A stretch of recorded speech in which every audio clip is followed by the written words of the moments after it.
Hello' dear student, আজি এই ভিডিঅ'ত আপোনালোকক আলোচনা কৰিম যে আসাম পুলিচ হওক, ফৰেষ্ট হওক, এডিএৰি হওক, ভেকেঞ্চি কেতিয়া আহিব।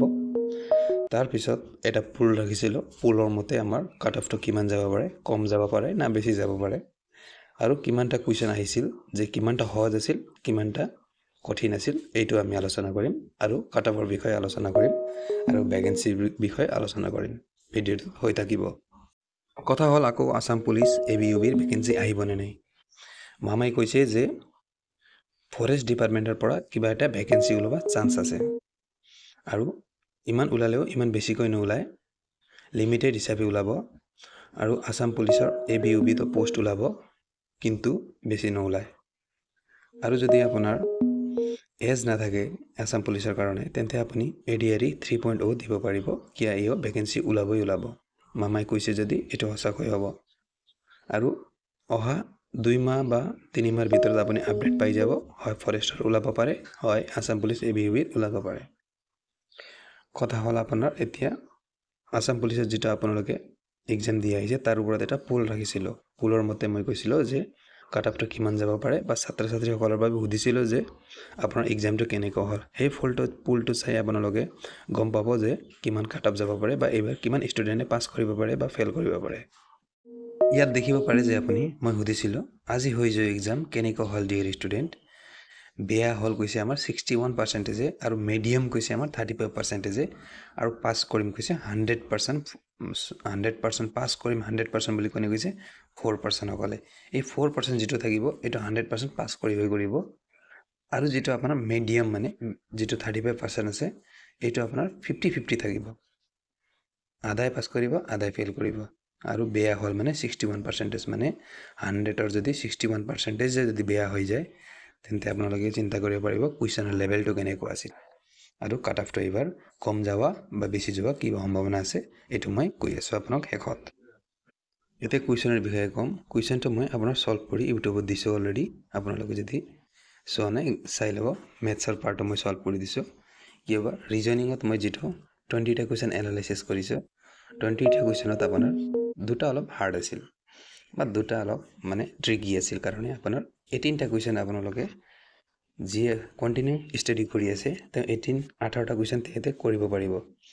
আৰু যদি একেবাৰে নোৱাৰে ৰিজনিং বা নোৱাৰা মানুহেও 15টা কুৱেশ্যন ছল্ভ কৰি দিব পাৰিব।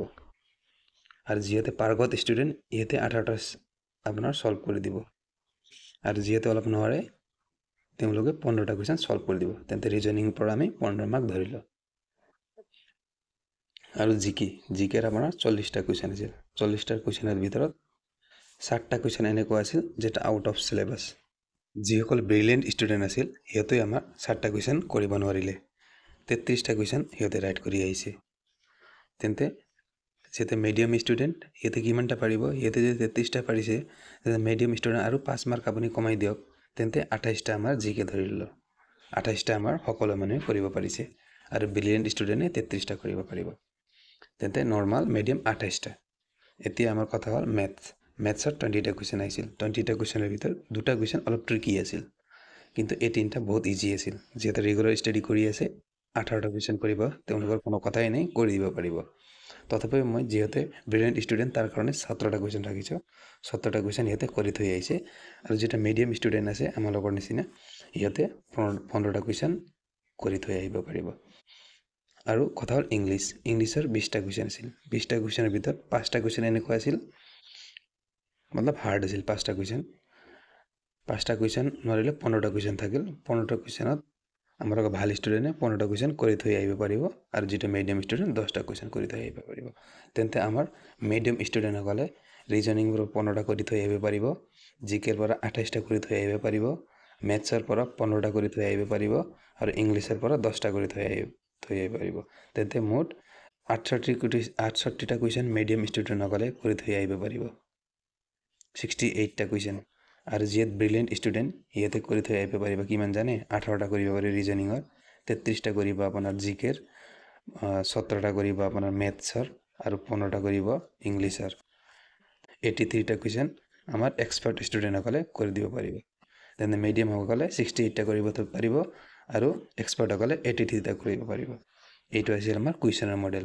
সেইকাৰণে আমি কাট অফটো এবাৰ যোৱা ভিডিঅ'ত মই দিছিলোঁ মই কাট অফটো এতিয়া কৈ আছোঁ কাট অফটো শুনি লওক যিসকল ষ্টুডেণ্টে একোৱে কৰিব নোৱাৰিলে তথাপিও 68টা কৰি থৈ আহিব পাৰিব মিডিয়ামসকলৰ তেন্তে যদি 68টা কৰি থৈ আহে তেন্তে কাট অফ আপোনাৰ এনে 34টো এনে ওলাই আছে এইটো নৰ্মালি আৰু যিহেতু এক্সপাৰ্ট ষ্টুডেণ্ট ব্ৰিলিয়েণ্ট ষ্টুডেণ্ট ইয়াতে 83টা কৰি থৈ আহিব পাৰিব ইয়াতেতো 41 নহ'লে 40টো পাবই পাব তেন্তে সেই বিষয়ে কাট অফটো মই বনাইছোঁ কাট অফটোৰ লিষ্ট মই দি আছোঁ আপোনালোকে চাই ল'ব মই এইবাৰ ADRE গ্ৰেড 4 গ্ৰেড 3 সকলৰ কাট অফৰ ভিডিঅ' বনাইছোঁ আৰু আপুনি গৈ চাই ল'ব যে মোৰ কাট অফটো সঠিক হৈছে নে নাই এইটো মোক কমেণ্ট কৰি জনাই দিব মই যেটো কাট অফ কৈছোঁ সঠিকেই হৈছে আৰু সিমানেই হৈছে এতিয়া আমি জেনেৰেলৰ মেলৰ যদি ধৰো 35ৰ পৰা 37ৰ ভিতৰত থাকিব OBCৰ আমাৰ 33ৰ পৰা 35ৰ ভিতৰত SCৰ আমাৰ 30ৰ পৰা 32ৰ ভিতৰত আৰু ST আমাৰ 28ৰ পৰা 30ৰ ভিতৰত কিয় ইমান যাব কাট অফ ৰিজনটো কি হয়